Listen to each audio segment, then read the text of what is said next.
Pyramid pyramid प्राचीन और आधुनिक इतिहास दोनों की सबसे अद्भुत और दिलचस्प संरचनाओं में से एक है। आर्किटेक्ट्स के लिए उस युग के दौरान ऐसी संरचनाओं के बारे में सोचना भी वास्तव में मुश्किल काम था। पिरामिड फिरौन के अंतिम विश्राम स्थल है। यह माना जाता था कि मृत्यु के बाद यदि फिरौन के शरीर को नष्ट कर दिया जाता है तो उसकी का या आत्मा कहीं नहीं जाती, और यदि उसकी का या आत्मा मर जाती है तो वह सूर्य के साथ एक नहीं हो पाएगा। इससे सर्वशक्तिमान क्रोधित हो सकता था और यह भी माना जाता था कि वे अब भूमि की रक्षा करने में सक्षम नहीं होंगे जैसा कि वे करते थे। इस प्रकार पिरामिड वास्तव में चित्र में आए। धीरे धीरे यह पिरामिड शक्ति का प्रतीक बन गया, उस फिरौन की शक्ति जिसका वह था। 138 पिरामिड ऐसे थे जो आज तक खोजे जा चुके हैं। उनमें से ज्यादातर प्राचीन मिस्र की सभ्यता के पुराने और मध्य युग के दौरान फिरौन और उनकी पत्नियों के लिए कब्रों के रूप में बनाए गए थे।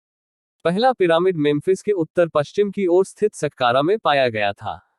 यह पिरामिड 27वीं शताब्दी ईसा पूर्व के दौरान फरोहा जोसर के वजीर इम्होटेप द्वारा बनाया गया था। सटेप पिरामिड राजा के चढ़ने और आकाश में सूर्य देवता से जुड़ने के लिए विशाल सीढ़ी का प्रतिनिधित्व करता है। चिकने और झुके हुए किनारों वाले पिरामिडों का निर्माण, जैसा कि हम आज देखते हैं, फिरौन स्नेफेरू के शासनकाल के दौरान शुरू किया गया था। प्रत्येक पिरामिड समूह का प्रतिनिधित्व करता है जिस पर भगवान अमुन रे अन्य देवी देवताओं को बुलाने के लिए खड़े थे। एक पिरामिड का निर्माण इन पिरामिडों का निर्माण ग्रेनाइट की दीवारों से किया गया था। इसमें घुमावदार मार्ग और झूठे दरवाजे भी शामिल किए गए थे। मकबरे का मुख्य प्रवेश द्वार आगंतुकों को इस तरह से भेज देता था कि यह पिरामिड की बाहरी सतह जैसा दिखता था। यह फिरौन के साथ दफनाए गए अमीर निवासियों की सुरक्षा के लिए एहतियात के तौर पर किया गया था। सबसे बड़ा और सबसे प्रसिद्ध पिरामिड गीजा का पिरामिड है।